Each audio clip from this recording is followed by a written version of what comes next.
Hello everyone, it's Molly Alger, and I'm going to do a video that I had requested on Instagram of keeping a horse from cutting in on the groundwork. So a lot of this has to do with your footwork and understanding your space and having confidence in it. When you step into a horse to get them to move out of your space, that you can follow through and make something happen. Does that make sense? So I'm going to show you with this guy here. He is a baby shire and he's just learning basic groundwork stuff. He's been started under saddle but hasn't had a great starter education.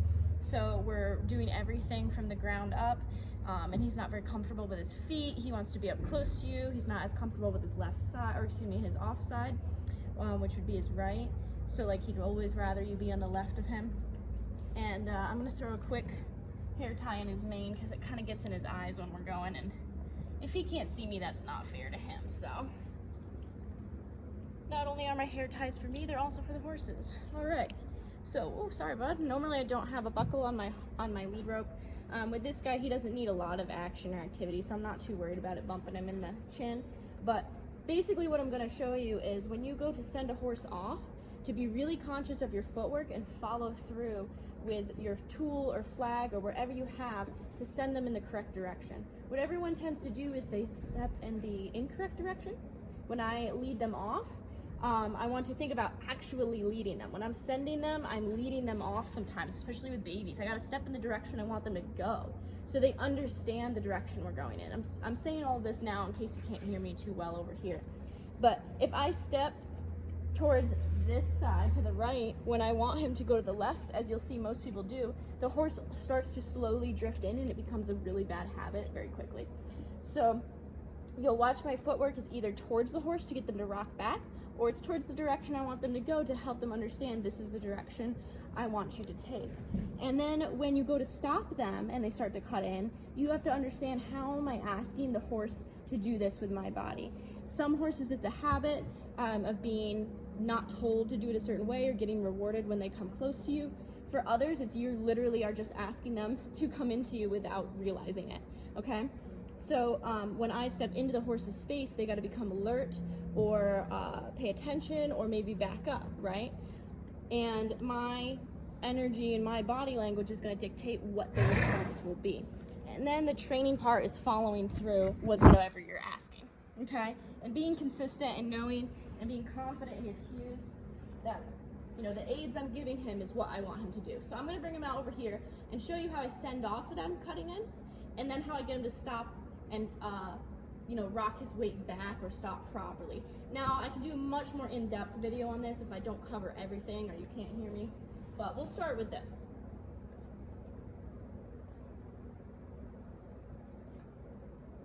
Basically what I'm working on here is I'm going to get him a little bit more squared up to me, so I'm going to ask him to step that hind end over, which he's getting great with.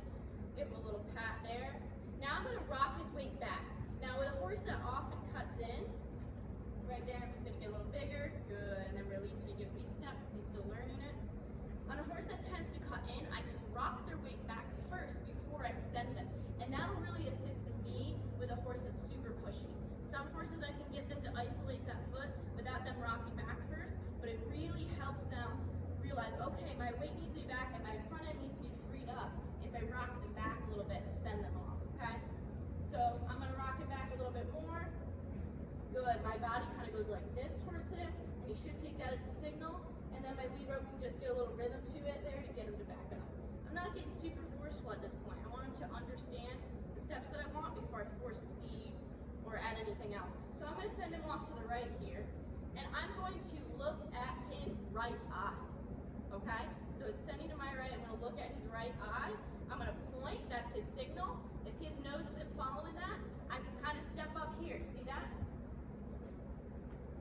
All I did was lean. He actually made that look way too easy.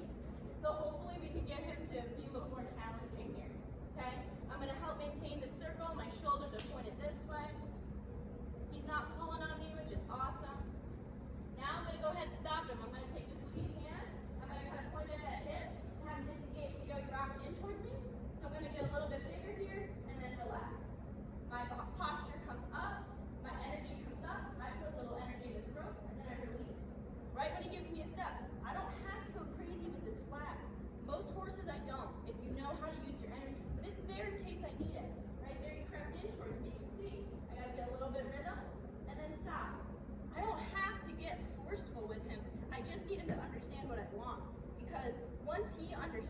I won't have to fight with him.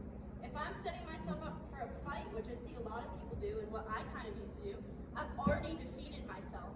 So right there, I can't punish him for that because I'm not paying attention. I'm talking to the camera, I pulled him in, but I can tell him to back up.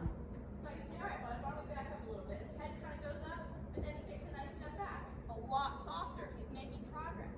Again, I'm going to ask a little bit of energy here, and then I'm going to release.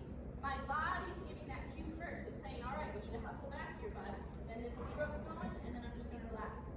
And I don't do this side-to-side stuff because it's just kind of annoying to them. And I don't hang there long, if you notice. I keep kind of escalating to get that response. But I just do a little up and down. I feel like they can feel that a lot better through the halter than this side-to-side motion, right? I don't know why. It's just one of those little things I picked up on. And again, I don't usually have a buckle there in case it was to hit them in the chin. But this guy's pretty good about it. So, there. He's licking and chewing. I'm going to let him think. That's him processing it. Again. Good. That wasn't quite too much that time, so I'm going to ask again. My body gets a little bigger, and then I relax. So my hands can come up here. I don't care if I look a little stupid, right? Maybe I wasn't great at my beginning cue, so I got to follow through. I got to do what it takes to get the response that I want. If I was to give up before I got that response, then I've already defeated myself. Okay? I need to stick with it until I get a response. Even if it's not perfect on my end, I can work on that later, right? So, oh my gosh, it's hot. I'm going to shift his weight backwards there. See that? Right there, I'm going to release. I didn't even get a full step, but that rock backwards and his head was soft. That was nice. So now we're going to send him off to the left. He's already kind of wanting to go that way, which is why he went to the right first. A little bit more energy back. Good. A little bit more energy back. Good. And notice how I start subtle every time. I could even get more subtle with my body, which I'm working on. But that's pretty much where I'm at right now. But if I was to just go right to what works every time, I'm not giving him the chance to get better. And I see a lot of my students do this. Give him the chance to be a nice little finished horse, and that's all you have to do to get him to go backwards. You know, he's making me look really good with that. But training is paying off. He's been here for 2 years. Okay, so I'm going to send him off to the left. I'm going to look at his left eye, okay? His weight is a little forward. See how it's forward on his front end here? So I'm going to do a little shift back, see, because then he starts to come forward. You can notice where their weight is before they do something. Get a little bit bigger. Now I'm going to look at that eye, I'm going to point, and I'm just going to raise my flag. I'm not going to weight it. Look at that. That was a pretty good crossover. His hips came into me, or excuse me, his ribs came into me, but I got that nice crossover there, and those ribs will eventually get rounded up to me as I work on this a little bit more. Okay? So same thing when I go to stop this horse. I'm going to ask him to disengage his hindquarters, and then immediately ask him to rock his weight back. This gets really good at, see, I have to wait till he gets out of the way of the camera each time, at getting them to shift their body weight quickly, okay? So I'm going to wait till he gets over here. You can also stop them by stepping in front, like this. And that can get their attention, and they'll usually face up. He's not so great at that. But then the other way, boy, look at it, have his attention very well. I can draw him in. And then I can say, okay, now shift back. That's what you want, right? That's a horse that's not cutting in. Send him off again. Look at this eye. Good. And this flag, notice I just hold it here. I don't need to weight it, go crazy. Okay? So I'm going to slide my hand out this rope. Look at this hindquarters. Point my hand up. Get it to disengage. There, he didn't cut in that time, but I'm still going to rock him a step backwards. And that's how I prevent that cutting in, okay? Every time they stop, I say, hey, notice my body's leaning towards you. That means why don't you hustle back just a little bit? You're kind of in my space, right? And then when they go to send off, I'm going to back them up a little straighter there. When I go to send them off, same thing. Look, I'm saying, let's go this way.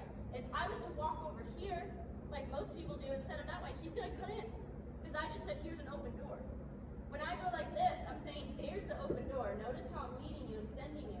And here's the closed doors. So back and sideways are open, but forwards and to the right, we're not. Okay? I can do a quick change of direction and now signal this way. See? And when I push that energy that way, he just gets it. But if I was to change directions like this, and then walk over here, he's be like that and just drift in, because I just left this huge open door here. So I'm helping be clear with him. Hey, stand that way. See that? And I can go in a straight line, and it's so clear to them. I still have a tendency sometimes to kind of drift to the side just a little bit, but if I'm paying attention and I'm really looking at that eye, I can help him send off like that. If you look at the feet when you do this, you will always be late. And that is something I've noticed recently, is I used to look at the feet and the legs of where I wanted them to go. Like, I would be like, all right, step that way. I'm looking at the feet, I make some crossover, and then he goes, and I'm like, good job. But it was never beautiful. I could never get those cow horse turns, right? When you look at the eye, the horse gets it. He's like, oh yeah, this way. For some reason, they just bring that eye right to you and face up and head that direction. Look at that slime. What a good boy. He's making a ton of progress, so I'm really happy with him. But we got a lot of stuff to work on still. That's what I want it to start looking like. At 2 weeks of training, that's pretty good for me. So let me know if you have any questions below. I might have missed things, and as always, I'll upload a new video as I learn more. So hope that helps.